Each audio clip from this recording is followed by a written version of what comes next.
I'm Nicholas London. And I'm Chris Watson, and you're listening to CUPE Talk in the Maritime.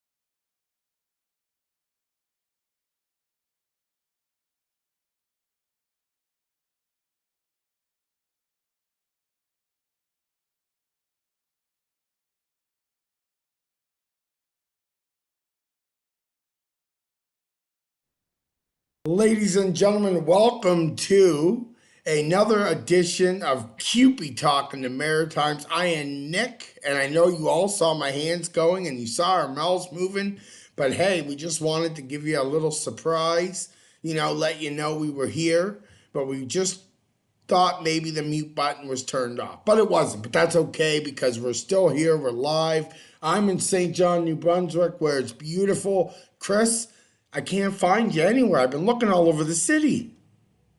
Well, you're going to have to look a little harder because I am up in beautiful Cowtown, Sussex, New Brunswick. You know what, man? I got a pumped up show tonight. I'm excited. We got some great stuff to cover. We're on the heels of the New Brunswick budget that was last week. Of course, big news on, I believe it was Friday, that came out about Bill 17. We're going to cover that. We got so much stuff to go through. But right out of the chute, man, what are you doing in Sussex? So I am up in Sussex right now because as a vice president on CUPE 1253 Executive Council, I service 6 different locals, and one of the things that I have the ability to do is come up and be with that local and answer any questions they might have for 1253. Sometimes it doesn't always work out schedule-wise for people's meetings, but thankfully tonight for this local up in here, I'll give a shout out, CUPE Local 1095. Bus drivers, trades, and maintenance repair workers and trades workers up here. I just attended their local meeting, and awesome. It was an awesome job. Oh, that's great. I'm glad to hear it. I know you were, let's see, you started off in St. John, you were in Moncton, you're finishing up in Sussex, and then here's just a little behind the curtain for everyone. You're still going to drive back to St. John. So I'm going to tell you, you're a busy cat, and this show just wouldn't be the same unless you were here with me. So thank you for real for taking the time tonight. Always have time for the members. Oh, I love it. Lots to cover. Right away, I want to do my CUPE National, my little report I like to do. What's happening? We love the Maritimes. This is CUPE Talk in the Maritimes. But what would it be if we didn't cover? I'm going to call it CUPE Coast to Coast here in the beautiful country of Canada. And of course, we're going to go all the way to the other side in Alberta, where they held their convention. Of course, Mark Hancock was present for that. It was an excellent convention from what I'm reading. Just want to share a quote that he had said, which was Premier Smith must have missed the memo about what happens when you pick a fight with CUPE. I just love that quote. Chris, how great must it be, to be able to attend these conventions all over the country? When you hear that quote coming from Mark, I can kind of hear it in my mind. I've been at conventions and I've been at lots of things where Mark has spoke, and he's absolutely right. He must not have got the memo because, it's CUPE's one of the largest public sector unions in Canada. So when you hear that, you just feel that empowerment coming right through those words, and it's awesome. I love it. It really is. And of course, now we're going to fly a few hours to Montreal, where 20,000 protesters against the PL 69 were on the streets of Montreal, and a great quote again, solidarity is essential. So Chris, we're going from Western Canada over to here. What do you think about solidarity is essential? I don't know how it couldn't be anything else, because without solidarity, that's it. at the end of the day, as unionists, that's what we, solidarity is our greatest strength. So when I hear that's the first thing that comes to mind. I think this one's gonna hit you right where you're just gonna feel good. And I don't want to bomb the name, so please, nobody take this as disrespect. But Sylvain Lemay, a co-chair of CUPE's National Committee for Persons with Disabilities, is receiving the King Charles III Coronation Medal. Chris, tell me that's not an honor. That's a huge honor. Anytime that any of our CUPE family have the ability to be recognized for their efforts, for whatever it is that they're being recognized for. Obviously, we know that the person is a member of the National Persons with Disabilities Committee. But just being recognized like that, it's something that we should celebrate. Not only over in their local and their regions, but here at CUPE in the Maritimes, we celebrate everybody's successes like that. So hats off to them, and congratulations.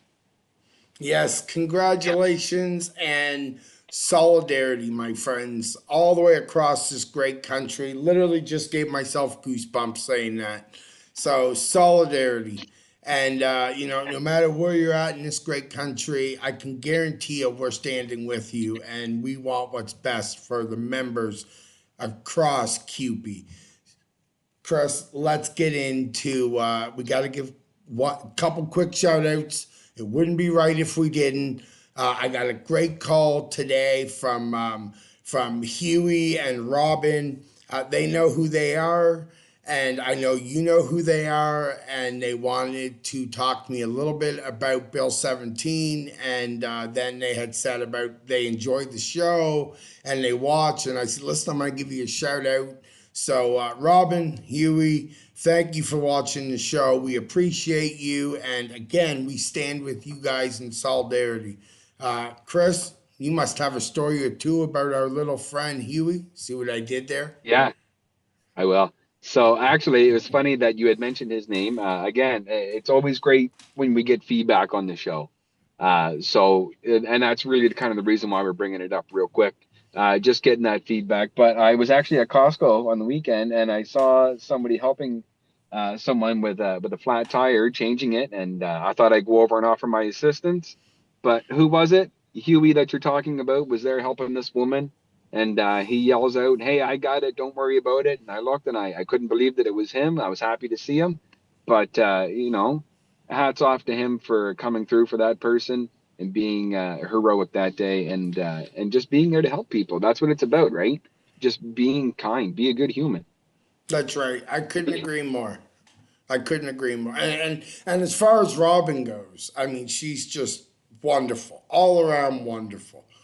Very happy that I had met her when I did, and I am able to continue that friendship to this very day with her and Huey. So last Friday, the cat's out of the bag.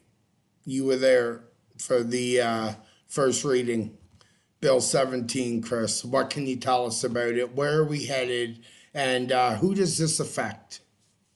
Oh, I hear that, and I just kind of go, ah. Yeah. Having sat in that legislature for an entire week back in December when this whole thing came about, it's nice to be able to sit there and to hear it being taken away.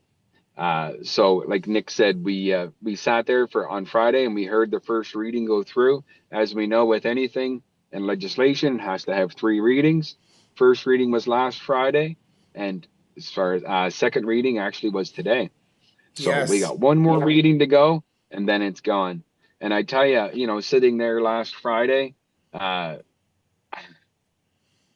I don't. I'm just. This is just me, but it was kind of nice sitting there looking at one end of the floor and looking at the other end of the floor and seeing that there's a major shift in power, and it's nice to see a government that's willing to take things to the negotiating table instead of legislating them through.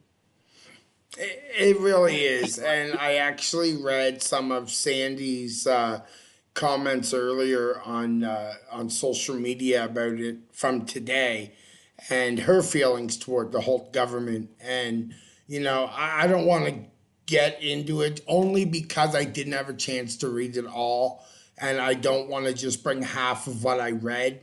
But I saw that part and I just thought, like, she's so right because this government is working with the labor movement, working with us, and it's nice to not have someone that is continuously trying to work against us and bring us down. So far so good. Chris, at the end of the day, what does this victory mean for us, for CUPE here in New Brunswick? How big of a win is this? It's a really big win because, one of the things, it's very we were very strategic. We acted fast. Our CUPE National, they put the resources to us. They helped us out because if we didn't act, this bill would have went through. So, by reaching out to the MLAs during the readings, by delaying everything, by taking the amount of time to speak on the bill each time, there's just been so much work and resources and money. The Higgs government put more money into fighting us on this bill than they could have been actually paying the workers a livable wage here in New Brunswick. So, it's a big victory. One, taxpayers' money is not being wasted fighting us. And two, we can finally get back to the negotiating table and negotiate fairly. When the government is forcing you basically into something where it's, our pension within 1253, I'll speak to 1253. So our pension's in our contract. So when you get a government that's trying to swipe it, away with a pen and try to force it instead of negotiating it like it's intended, then it takes away from the whole collective bargaining process, and it's just bad faith bargaining. So now we can actually get back to engaging in meaningful negotiations. So this is a huge win for all three sectors. And I'm happy with that part of government that this is actually going through. That was one of their commitments during their platform, and they're keeping the word on it. So, Thank goodness, too. Thank goodness. Now, before we get into the main event, because we both know it's going to be a topic, we did have some plans that did not all work out because with everything going on with NBCNHU, it's not easy to have everyone just, hey, listen, I'll be there, I'll pick up the phone. It's not simple. It may look simple and it may sound simple, but it's not simple. So, I want to talk a little bit about some sponsors. I want to, not that what you're thinking. That is, we're saving that for the end. But I want to talk a little about the sponsors and social media and how people can find us. We're going to take a break after that, and then we're going to come back and we're going to talk all about NBCNHU. So let's first start with Higgins, as I like to call it, the safety net for life's unexpected things. I know I totally bombed that, but it's okay safety net, your safety net for the unexpected. because we added that into our thing that people can watch in a few minutes and see. Yes. But Higgins, what a great spot, man! Super good, amazing. Bob Key, such a joy to work with and do business with. You yourself have given me quite a few stories of your interactions with Bob over the years, and of course, how good Higgins has been to you. So, what a great sponsor it is to have on this show. So proud to have them up on our main screen. And Chris, a tree fell on your house. You know what? Even like aside from the tree, I've been No, just the everywhere tree. around here. Like I've been all over New Brunswick. I've been all over Prince Edward Island, Nova Scotia, and honestly, no matter where I am, Bob's there. He shows up and You he's making don't. donations and he's talking to members. Like honest to God, and no matter where I am, Bob's there. And I just can't say enough about the organization, Higgins. They go above and beyond for everyone. And I'm happy to be on board. I've been there since I've been 16 years old. I'm a lot older than that now. What are So you, 50? Hey, Just kidding. I'm sorry. I'm just kidding. I'm sorry. I won't do it again. If you guys want to check it out, I encourage you to go to cupetalk.ca. The Higgins link is right there. Obviously, go to Google. You're going to find Higgins Insurance. They're absolutely tremendous. I couldn't recommend them enough. Definitely check them out. You'll be glad you did. And tell them we sent you. Absolutely. Tell them that you heard it here and you want to check it out. We 2 thumbs up from me and Chris on that. So, Charred Oak Designs, what our newest sponsor that we finished up that last week. We got another one coming that we're not going to talk about. Man, you talk about doing some great work. These guys do some great work, or should I say, this guy does some great work. Chris, you're a big fan. I'm a big fan. absolutely. He's actually building some things right now for some upcoming CUPE conventions. I believe for the Nursing Home Council convention as some of the door prizes. So, uh, yeah, a couple of donations being made to them. And one thing that we're excited about is I don't know if I'd mentioned it on the last show or not, but we're going to be doing a like and share every month with Charred Oak Design. So watch out for that on our Facebook page.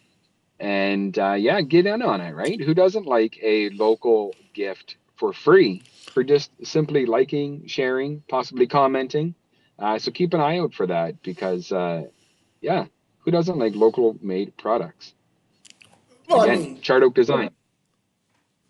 exactly. Let's take a quick break. We can show you guys how great this is. When we come back, it's all about NBCNHU. Nick and Chris, this is CUPE Talking the Maritimes, guys. Don't go anywhere.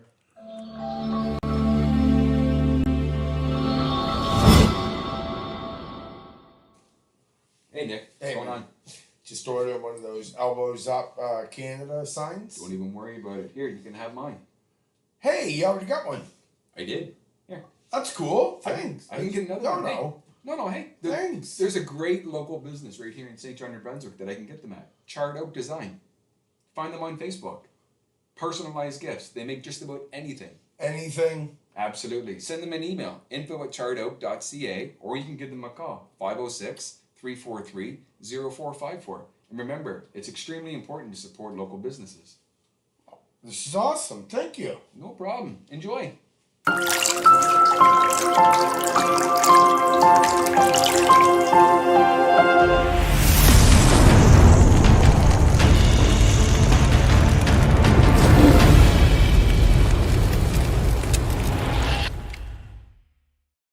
Hey, Chris. Nick, what's going on? Okay. Whoa, Oh, hey, sorry. what's with the saw? I'm here to help remove the tree. What tree? The big tree that fell in the house. That's the tree that I talked about on CUPE Talking the Maritimes? Yeah, I called the boys, man. They're coming over to help me. Oh, We got you. You have to call them and cancel that because I've already been taken care of. That was 8 years ago. Oh. Yeah, Higgins Insurance. They already took good care of me. 8 years ago. That's because they're the safety net for the unexpected. Absolutely. They're there for when accidents happen. Call 506-849-7800, Pettingill Road, Quispam Sis. Higgins Insurance. They got you covered.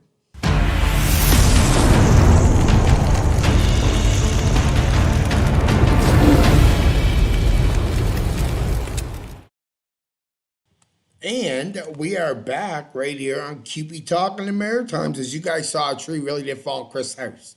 That was not a made-up commercial. That was real. Just saying.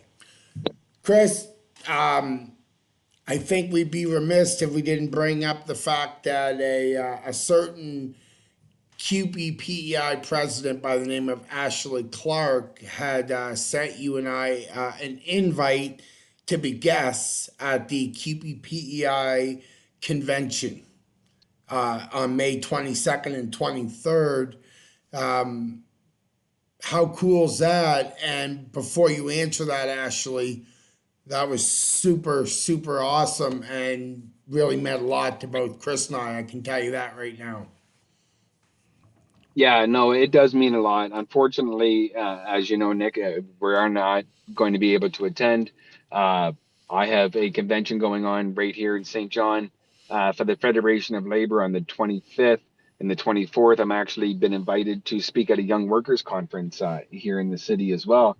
Uh, but having that invite and creating that opportunity for CUPE Talk in the Maritimes to broadcast from Prince Edward Island is tremendous. And just because we can't make it to the convention, I know you're taking a vacation, so a much needed vacation, I will add, and you and your beautiful bride.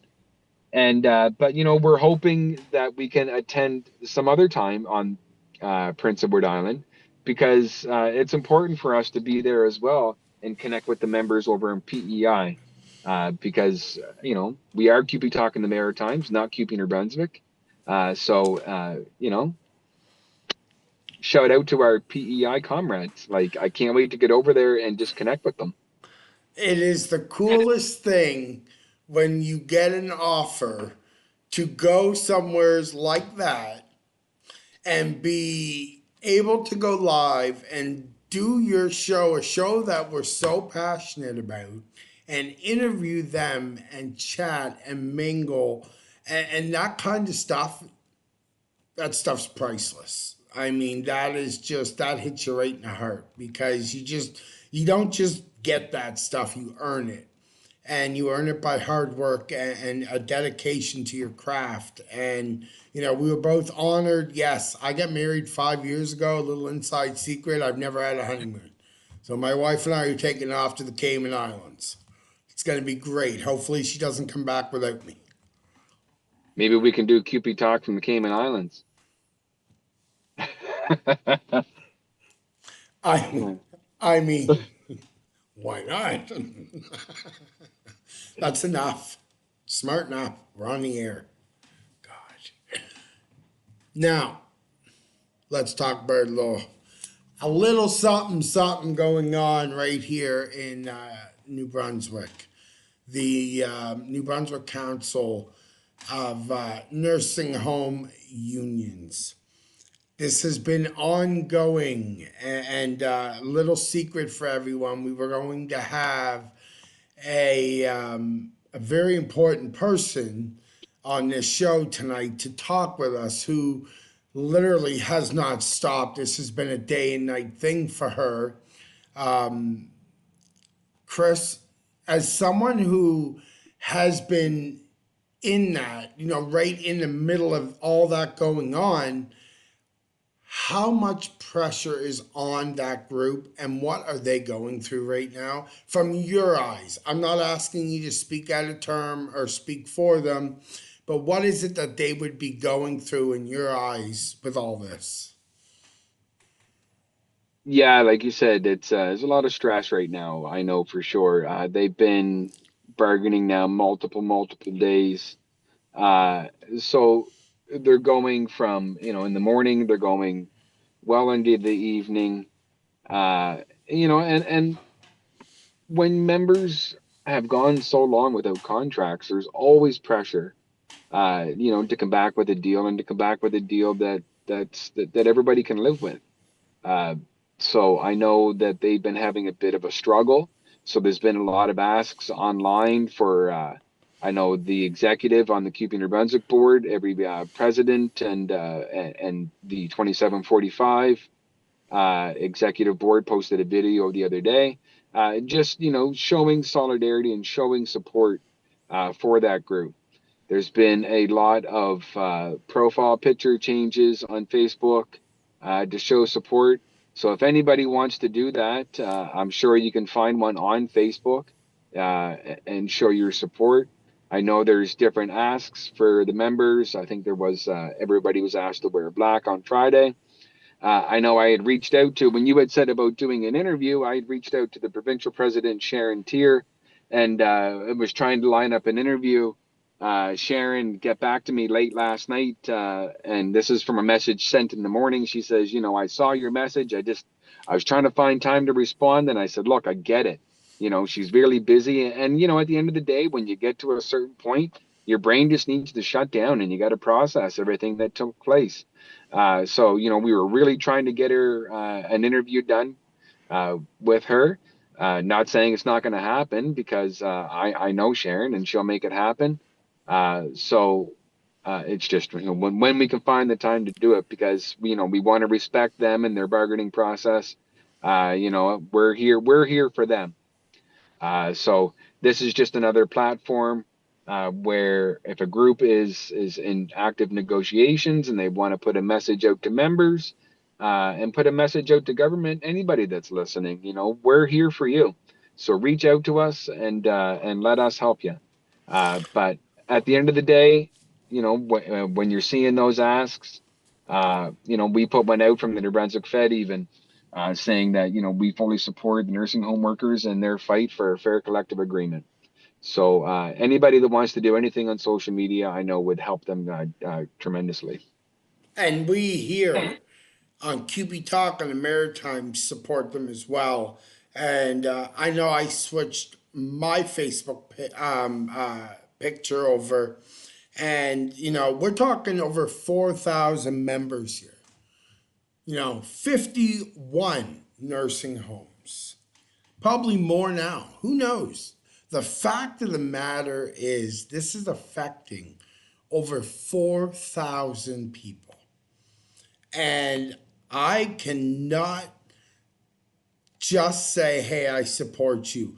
When they say we need some help, man, I am there. I will come running. And the fact that Chris and I have this platform right here, this is worth $1 million when you're able to reach people like this. And you can't, yes, we're serious, but we bring a little comedy in with it because we want you to listen and enjoy it and be educated. And that's what Chris and I are able to give you guys weekly on this show. And Chris, when there's over 4,000 members they're worried, they want to get something done, and you really can't blame them, can you? No, absolutely not. We always strive to make gains in our collective agreements and things like that. And when your collective agreement's expired, that means that there's no economic wage increases. There's nothing happening. Everything's at a stat freeze. So, you want to get those deals done as quick as possible so that your members can start to get those benefits of what you're able to obtain at the bargaining table. And the longer that process goes, the less time that they're going to, the more time that they're going to go without those added benefits and added increases that they so desperately need. So it's very important. And that's why there's a lot of pressure, on the executive and everything at the table too. And that's why I know that they're working extremely hard to get this deal, to get them a tentative agreement that they can bring back. So, my hat's off to them. Like you said, solidarity, whatever they need. If they're going to do an information picket, I don't care what it is. I'll be there. And I know you will as well, as long as, Yes, and all sir. the other members as well. So.